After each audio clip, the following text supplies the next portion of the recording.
I ended it. I swear I cut all ties. Please, Mark, just scream. Don't look at me like that. The guest bedroom was freezing, but Mark didn't turn on the heat. He sat on the edge of the mattress, his hands clamped between his knees, staring at the moonlight cutting a jagged white line across the carpet. In the kitchen, the oven timer finally stopped beeping.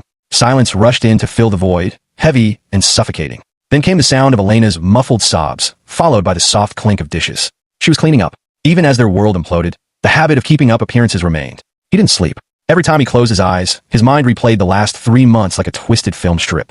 He remembered her coming home late in March, smelling faintly of a citrus cologne he didn't own, claiming she had stopped by a client's perfume watch. He remembered her laughing at a text in April and instantly locking her screen when he walked into the room. The signs hadn't been invisible. He had just chosen to look the other way, because looking directly at them meant facing this exact moment. At 6:30 a.m., the floorboards creaked outside his door. "Mark?" Her voice was raw, barely louder than a whisper. She didn't try to turn the doorknob. "I'm leaving for work." "Well, to the office. To resign." Like I said. Mark didn't answer. He listened to her lingering footsteps, the heavy click of the front door, and a distant rumble of her car engine fading down the street. When he finally stood up, his joints ached. He walked into the kitchen. The risotto was gone, scraped into a Tupperware container, and shoved into the back of the fridge. The counters were spotless.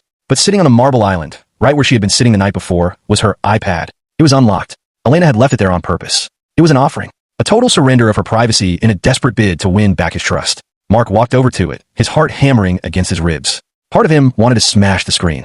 Another part wanted to run away. But the morbid curiosity that haunts every betrayed partner pulled him closer. He tapped on the messaging app. The gray cloud icon was gone. In its place was a name, Julian V. The scroll history was a descent into a nightmare. As the messages unfolded on the glowing iPad screen, Mark felt his chest tighten with every word. What started as harmless workplace compliments had slowly turned into something far more dangerous. Julian had written first after one of their projects together, telling Elena she had a beautiful mind. Weeks later, the conversations became more personal. He confessed that he couldn't stop thinking about her after their drinks together, claiming it felt as though they had known each other for lifetimes. Then came a message that made Mark's stomach turn.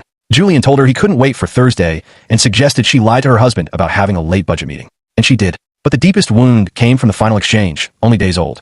Elena admitted she felt guilty because Mark was a good man who didn't deserve betrayal. Yet Julian dismissed Mark as nothing more than a roommate, insisting Elena deserved passion and excitement instead. And heartbreakingly, Elena agreed. "You make me feel alive," she had written. By the time Mark reached the end of the conversation, the man staring back at him from the dark reflection of the screen no longer felt like the husband Elena once loved. Mark slowly let go of the iPad. It clattered against the marble. A good roommate. That was what 5 years of marriage, 2 years of saving for a house, and a lifetime of share promises had been reduced to. He hadn't been fighting a rival. He had been fighting her perception of him. The front door clicked open at 11 a.m. Elena walked into the kitchen, her eyes swollen and rimmed with red. She looked smaller, stripped of the confident armor she usually wore. She saw the iPad on the counter, then looked up at Mark's face. She knew he had read it. "I did it," she whispered, her voice trembling. "I resigned. I talked to HR, handed him my laptop, and told Julian it's over. Completely over. I blocked his number." She took a tentative step toward him. "Please, Mark, say something. Scream at me. Just don't look at me like I'm a stranger." Mark looked at her, really looked at her. The anger had burned itself out, leaving behind a cold, clinical clarity. "You told him I was a good roommate," Mark said, his voice terrifyingly calm. Elena flinched as if struck. "I was confused, Mark. I was lonely, and he was throwing attention at me, and I lied to myself to make it okay. It wasn't real. What I had with you was real." "No," Mark said, shaking his head slowly. "What you had with him was real enough to make you lie to my face for 90 days. What we have left is just a ghost." He reached into his pocket and pulled out his car keys. "Where are you going?" Panic spiked her voice, sharp and frantic. "To a hotel," Mark said, walking past her toward the front door. "Don't call me. Don't text me. I need to figure out if the man you think is just a roommate actually wants to live here anymore." As the front door clicked shut behind him, the silence returned to the house. But this time, Mark wasn't the one left waiting in it. When Mark got to the hotel smelled of industrial lavender. Mark sat on the bed and turned his phone face down, ignoring the frantic stream of texts from Elena begging for counseling. 3 days later, he returned to the house without warning to get his clothes. Elena was on the sofa, looking haggard and hollowed out. When she saw him, she stood up so fast her wine glass spilled onto the rug. "Please, Mark," she sobbed, following him into the bedroom as he pulled down a suitcase. "Julian meant nothing to me. It was just a stupid, shallow fantasy. It wasn't real life." Mark stopped packing and looked at her, his voice cutting like a razor. "That's the most pathetic part. If he had been the love of your life, your betrayal would at least have purpose.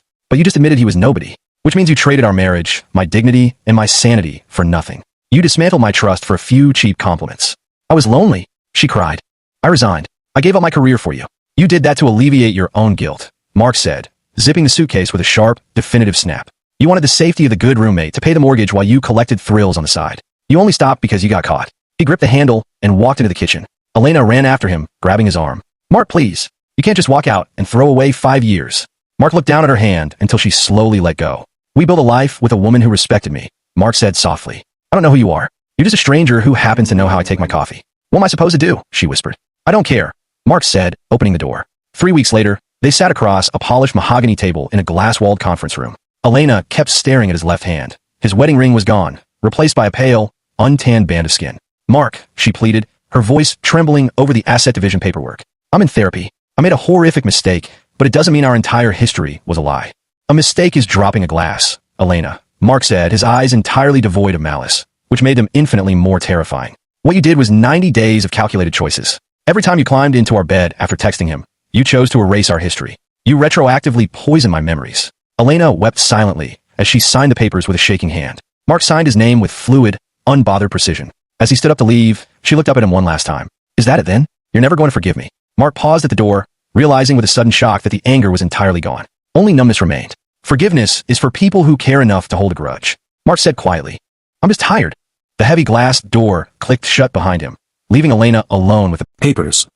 If you enjoy the story, please like and subscribe.